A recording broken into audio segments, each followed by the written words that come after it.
Hi guys, today we'll be making this bubble bag.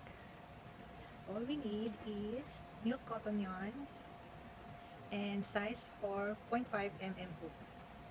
So to start is, you have to chain 36 and then single crochet in the first 36 stitch. Single crochet here.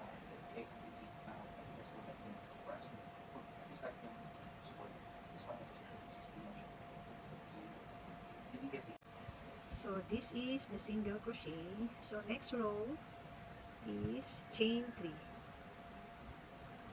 1, 2, and 3.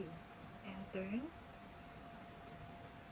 And make a ng chain 3. Go to the same stitch.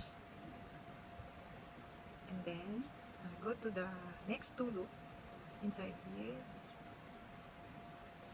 And then next.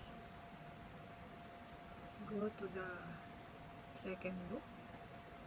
So as you can see, this is 3 loops. So another one.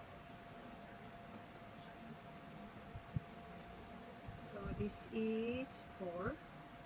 Another one. So this is 5 and pull through. And so that's the double stitch. So next is this three chain counted as 1. Is single crochet in the next stitch. So here. Next stitch is another bubble stitch. So go to the second loop. Another 2. So as you can see, this is 3. Another 2. Next.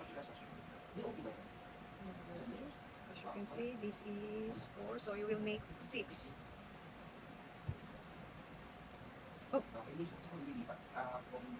Kasi nagawa namin ng invitation na liwanag. Kasi inis ko, baka may maglalagay siya kapag sa hila. Baka sayang yung effort ng liwanag. 2. So this is 2, 4, 6. Okay lang.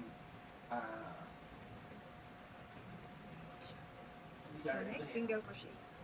Oo nga, tama-tama. Thank you for reminding me. Kasi doon na pala namin tingnan ni liwanag. Kaya nga, hindi natin yung... So the pattern is chain 3.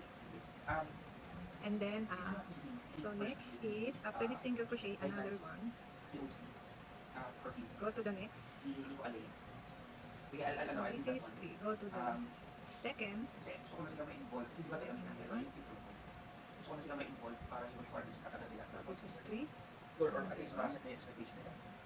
I tried to dito So this is 4. Another one. So this is 5.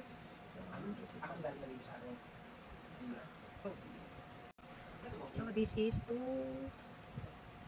This is 6. 2, 4, 6. And then pull the thread through. And the next stitch is single. So that's the pattern. Chain 3. And then bubble stitch, single crochet.